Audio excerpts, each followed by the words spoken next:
पंचांग के अंतर्गत प्रत्येक माह की 11वीं तिथि को एकादशी कहा जाता है। एकादशी भगवान विष्णु को समर्पित तिथि है। माना जाता है कि महीने में 2 पक्ष होने के कारण 2 एकादशी होती है, एक शुक्ल पक्ष में तथा दूसरी कृष्ण पक्ष में। इस प्रकार वर्ष में कम से कम 24 एकादशी हो सकती है, परंतु अधिक मास की स्थिति में यह संख्या 26 भी हो सकती है। एकादशी के व्रत का संबंध 3 दिनों की दिनचर्या से होता है।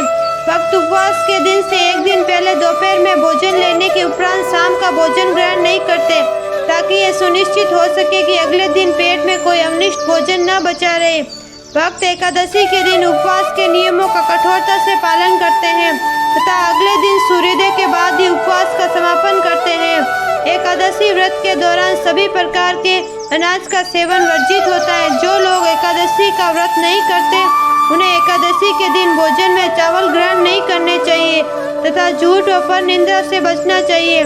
जो व्यक्ति एकादशी के दिन विष्णु सहस्त्रनाम का पाठ करते हैं, उस पर भगवान विष्णु की विशेष कृपा होती है। जब एकादशी 2 दिन की होती है, तब दूसरी एकादशी या वैष्णव एकादशी एक ही दिन अर्थात दूसरे दिन मनाई जाती है। योगिनी एकादशी का महत्व। हिंदू धर्म ग्रंथों में हर एकादशी का अपना अलग अलग महत्व बताया गया है। इन्हीं अलग अलग विशेषताओं के कारण इनके नाम भी भिन्न भिन्न हैं। प्रत्येक वर्ष में 24 एकादशियां होती हैं। मल मास की एकादशियों को मिलाकर इनकी संख्या 26 हो जाती है। इन्हीं एकादशियों में एक एकादशी आषाढ़ मास के कृष्ण पक्ष की एकादशी, जिसे योगिनी एकादशी कहते हैं। योगिनी एकादशी का उपवास रखने से समस्त पापों का नाश होता है तथा इस लोक में भोग व परलोक में मुक्ति मिलती है। आइए जानते हैं योगिनी एकादशी व्रत कथा। महाभारत काल की बात है। एक बार धर्मराज युधिष्ठिर ने भगवान श्री कृष्ण से कहा कि हे त्रिलोकीनाथ, मैंने ज्येष्ठ माह के शुक्ल पक्ष की निर्जला एकादशी की कथा सुनी है। आप कृपा करके आषाढ़ माह के कृष्ण पक्ष की एकादशी का नाम व महत्व क्या है, सो आप मुझे विस्तार पूर्वक बताइए। तब श्री कृष्ण से कहा, हे पांडु पुत्र, आषाढ़ मास के कृष्ण पक्ष की एकादशी का नाम योगिनी एकादशी है। इसके व्रत से सभी पाप नष्ट हो जाते हैं। ये व्रत इस लोक में भोग व तथा परलोक में मुक्ति देने वाला है। हे धर्मराज, ये एकादशी तीनों लोगों में प्रसिद्ध है। इसके व्रत से सभी पाप नष्ट हो जाते हैं। तुम्हें मैं पुराण में कही हुई कथा सुनाता हूँ, ध्यान पूर्वक सुनो। कुबेर नाम का एक राजा अलकापुरी नामक नगरी में राज्य करता था। वह शिव भक्त था। उसका हेममाली नाम का एक सेवक था, जो पूजा के लिए पुष्प लाया करता था। हेममाली की विशालाक्षी नामक अत्यंत सुंदर स्त्री थी। एक दिन वह मानसरोवर से पुष्प लेकर आया, किंतु कामासक्त होने के कारण पुष्पों को रखकर अपनी स्त्री के साथ रमण करने लगा। इस भोग विलास में दोपहर हो गई। हेममाली की राह देखते देखते जब राजा कुबेर को दोपहर हो गई, तब उसने क्रोधपूर्वक अपने सेवकों को आज्ञा दी, तुम लोग जाकर पता लगाओ कि हेममाली अभी तक पुष्प लेकर क्यों नहीं आया।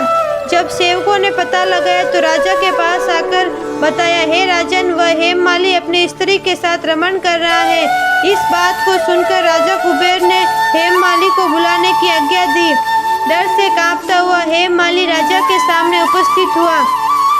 उसे देखकर कुबेर को अत्यंत क्रोध आया और उसके होठ फड़फड़ाने लगे। राजा ने कहा, अरे मूर्ख, तूने मेरे परम पूजनीय देवों के देव भगवान शिव का अपमान किया है।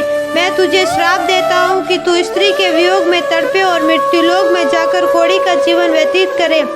कुबेर के श्राप से वह स्वर्ग से पृथ्वी पर आ गिरा और कौड़ी बन गया। उसकी स्त्री भी उससे बिछड़ गई। मृत्युलोक में आकर उसने अनेक भयानक कष्ट भोगे, किंतु शिव की कृपा से उसकी बुद्धि मलिन नहीं हुई और उसे पूर्व जन्म की सुध थी।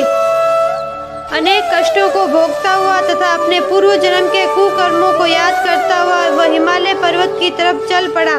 चलते चलते वह मार्कंडेय ऋषि के आश्रम में जा पहुंचा। ऋषि अत्यंत वृद्ध और तपस्वी थे, दूसरे ब्रह्मा के समान प्रतीत हो रहे थे और उनका आश्रम ब्रह्मा की सभा के समान शोभा दे रहा था। ऋषि को देखकर हेममाली वहां गया और उन्हें प्रणाम करके उनके चरणों में गिर पड़ा। हेममाली को देखकर मार्कंडेय ऋषि ने कहा, तूने कौन से बुरे कर्म किए जिससे तुझे कौड़ी का जीवन मिला।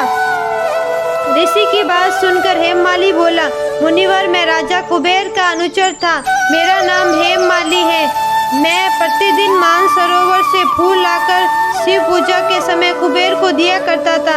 एक दिन पत्नी के साथ सुख से फंस जाने के कारण मुझे समय का ज्ञात नहीं हुआ और दोपहर तक पुष्प नहीं पहुँचे। तब उन्होंने मुझे श्राप दिया कि तू अपनी स्त्री का वियोग सहे व मृत्युलोक में जाकर कोढ़ी बनकर दुख भोगे। इस कारण मैं कोढ़ी हो गया तथा पृथ्वी पर आकर भयानक कष्ट भोग रहा हूँ। आप कृपा करके कोई ऐसा उपाय बताइए जिससे मेरी मुक्ति हो जाए। मार्कंडेय ऋषि ने कहा, हे माली, तूने मेरे सम्मुख सत्य वचन कहे, इसलिए मैं तेरे उद्धार के लिए एक व्रत बताता हूँ। यदि तू आषाढ़ माह के कृष्ण पक्ष की योगिनी एकादशी का व्रत विधि पूर्वक करे तो तेरे सभी पाप नष्ट हो जाएंगे। ऋषि के वचन सुनकर हेममाली अति प्रसन्न हुआ और उसके वचनों के अनुसार योगिनी एकादशी का विधि पूर्वक व्रत करने लगा। इस व्रत के प्रभाव से अपने पुराने स्वरूप में आ गया और अपनी स्त्री के साथ सुख पूर्वक रहने लगा। भगवान श्री कृष्ण ने कहा, हे राजन, इस योगिनी एकादशी की कथा का फल 88,000 ब्राह्मणों को भोजन कराने के बराबर है। इस व्रत से सभी पाप नष्ट हो जाते हैं और अंत में सभी प्राणी स्वर्ग का अधिकारी होता है। राधे राधे।